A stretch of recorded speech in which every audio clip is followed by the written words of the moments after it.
ഇന്ന് നമുക്ക് വെറൈറ്റി ആയിട്ടുള്ള ഒരു പഴംപൊരി തയ്യാറാക്കാം. സാധാരണ നമ്മൾ പഴംപൊരി എപ്പോഴും തയ്യാറാക്കാറുണ്ട്. ഇത് അതിൽ നിന്നൊക്കെ വ്യത്യസ്തമായിട്ട് നല്ല ക്രീമി ആയിട്ടുള്ള ഒരു പഴംപൊരിയാണ് ഞാനിന്ന് തയ്യാറാക്കിയിരിക്കുന്നത്. കാണുന്നത് പോലെ തന്നെ കഴിക്കാനും വളരെ രുചികരമാണ്. ഇതിലേക്ക് ആവശ്യമായ മാവ് നമുക്കൊന്ന് കലക്കിയെടുക്കാം.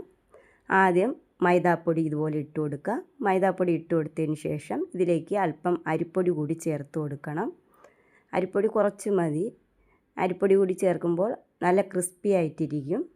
ഇനി ഇതിലേക്ക് 1 സ്പൂൺ പഞ്ചസാര കൂടി ചേർത്ത് കൊടുക്കുക. പിന്നെ ഒരു നുള്ള് ഉപ്പ് ഇതിലേക്ക് ചേർത്ത് കൊടുക്കണം. പിന്നെ കളറിന് വേണ്ടി ഞാൻ ഒരു നുള്ള് മഞ്ഞൾപ്പൊടി കൂടി ഇതിലേക്ക് ചേർക്കുന്നുണ്ട്. ഇനി ഒരു നുള്ള് സോഡാപ്പൊടി കൂടി ഇതിലേക്ക് ചേർത്ത് കൊടുക്കാം. ഇനി ഇതെല്ലാം കൂടി നല്ലതുപോലെ ഒന്ന് കലക്കിയെടുക്കണം. തീരെ അങ്ങ് ലൂസാവാൻ പാടില്ല, നല്ല കട്ടിയായിട്ട് തന്നെ ഇത് കലക്കണം. മാവിലൊട്ടും കട്ടയൊന്നും കെട്ടാതെ നല്ലതുപോലെ നമുക്കിതൊന്ന് കലക്കിയെടുക്കാം. പഴംപൊരി തയ്യാറാക്കുന്നതിലേക്ക് ആവശ്യമായ മാവിൻ്റെ കൂട്ട് ഇവിടെ തയ്യാറാക്കിയിട്ടുണ്ട്.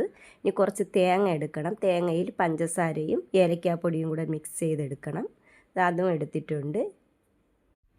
ഇനി കുറച്ച് ചീസ് ഞാൻ എടുത്തിട്ടുണ്ട്. ഈ പഴംപൊരിയിൽ നമ്മൾ ചീസ് വെച്ചിട്ട് നല്ല ക്രീമി ആയിട്ടുള്ള ഒരു പഴംപൊരിയാണ് തയ്യാറാക്കുന്നത്. ഇതിൻ്റെ ഉള്ളിൽ ഫില്ലിങ്ങോട് കൂടിയാണ് നമ്മളിത് തയ്യാറാക്കുന്നത്.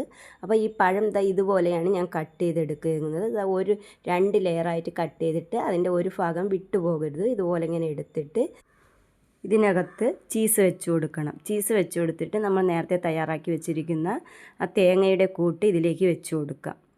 അപ്പോൾ ചീസ് ആദ്യം വെക്കണം. ചീസിൻ്റെ പുറത്തൂടെ നമുക്ക് തേങ്ങയുടെ കൂട്ട് വെച്ചിട്ട് ചീസ് വെച്ച് മടക്കി ഇതുപോലെ നമുക്ക് പഴം ഒന്ന് അമർത്തി വയ്ക്കാം. ഇതാണ് നമ്മൾ ഇനി മാവിൽ മുക്കി പൊരിക്കുന്നത്. എല്ലാം നമുക്ക് ഇതുപോലെ ഒന്ന് തയ്യാറാക്കിയെടുക്കാം. ആദ്യം പഴംപൊരി എല്ലാവരും തയ്യാറാക്കാറുണ്ട്, എല്ലാവർക്കും ഇഷ്ടമാണ്. അപ്പോൾ നമുക്ക് വെറൈറ്റി ആയിട്ട് ഇതുപോലെ ചീസും തേങ്ങയുടെ ഫില്ലിങ്ങൊക്കെ വെച്ചിട്ട് നമുക്ക് ഇതുപോലെ പഴംപൊരി തയ്യാറാക്കാം. വളരെ രുചികരമാണ് ഇത് കഴിക്കാൻ. വീഡിയോ കാണുന്ന കൂട്ടുകാർ ഇതുപോലെ ഒന്ന് തയ്യാറാക്കി നോക്കണം. നിങ്ങൾക്ക് ഇഷ്ടമാകുകയാണെങ്കിൽ ലൈക്ക് ചെയ്യണം, കമൻറ്റ് ചെയ്യണം, എൻ്റെ വീഡിയോ ഷെയർ ചെയ്യണം. നിങ്ങൾക്കെല്ലാവർക്കും ഇഷ്ടമാകും. ഇതുപോലെ എല്ലാ കൂട്ടുകാരും ഒന്ന് തയ്യാറാക്കി നോക്കണം. എല്ലാ പഴവും നമുക്ക് ആദ്യം ഇതുപോലെ ഒന്ന് ഫില്ലിങ് വെച്ചെടുക്കാം. ഇതിന് ശേഷമാണ് നമ്മൾ എണ്ണ ചൂടാക്കിയിട്ട് ഈ മാവിൽ മുക്കി ഈ പഴം പൊരിച്ചെടുക്കുന്നത്. വീഡിയോ കാണുന്ന കൂട്ടുകാർ എൻ്റെ ചാനലൊന്ന് സബ്സ്ക്രൈബ് ചെയ്യണം, സപ്പോർട്ട് ചെയ്യണം. അതുപോലെ എൻ്റെ വീഡിയോ ലൈക്ക് ചെയ്യണം, ഷെയർ ചെയ്യണം, കമൻറ്റ് ചെയ്യണം. എല്ലാം ഇവിടെ റെഡി ആയിട്ടുണ്ട്. നമുക്കിനി ഇതൊന്ന് മാവിൽ മുക്കി പൊരിച്ചെടുക്കാം. ഇനി നമുക്ക് പഴംപൊരി തയ്യാറാക്കാം. അതിലേക്ക് ആവശ്യമായ വെളിച്ചെണ്ണ ഒഴിച്ചു കൊടുക്കാം. വെണ്ണ നല്ല ചൂടായി വരണം. നല്ല തിളച്ച് ചൂടായി വന്നതിന് ശേഷം നമുക്ക് ഓരോന്നായിട്ട് ഇട്ട് കൊടുക്കാം. ഒന്നിട്ട് അല്പനേരം കഴിഞ്ഞതിന് ശേഷം അടുത്തത് ഇട്ട് കൊടുക്കാം. അങ്ങനെ 3 എണ്ണം ഞാൻ ഇട്ട് കൊടുത്തിട്ടുണ്ട്. നമുക്ക് ഒരുമിച്ച് എല്ലാം കൂടെ ഇടാണ്ട 3 എണ്ണം ഇട്ട് കൊടുത്തിട്ടുണ്ട്.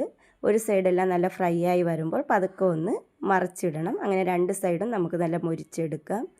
നല്ല ചൂടോടെ കഴിക്കണം. അപ്പോൾ നമ്മുടെ ഉള്ളിൽ ആ ചീസൊക്കെ നല്ല മെൽറ്റായിട്ടിരിക്കും. ചീസ് മെൽറ്റായിരിക്കണം മാത്രമല്ല ആ തേങ്ങയുടെയും പഞ്ചസാരയുടെ കൂട്ടും കൂടെ ആകുമ്പോൾ കഴിക്കാൻ നല്ല ടേസ്റ്റിയാണ്. സാധാരണ പഴംപൊരിയിൽ നിന്ന് വ്യത്യസ്തമായി നല്ല ചീസ് ക്രീമിയായ ഉള്ളിൽ ഫില്ലിങ്ങോട് കൂടിയ ഈ പഴംപൊരി വീഡിയോ കാണുന്ന കൂട്ടുകാർ ഇഷ്ടമാവുകയാണെങ്കിൽ ഒന്ന് ഉണ്ടാക്കി നോക്കണം. എന്നിട്ട് നിങ്ങളുടെ അഭിപ്രായം അറിയിക്കണം, കമൻറ്റായി രേഖപ്പെടുത്തണം.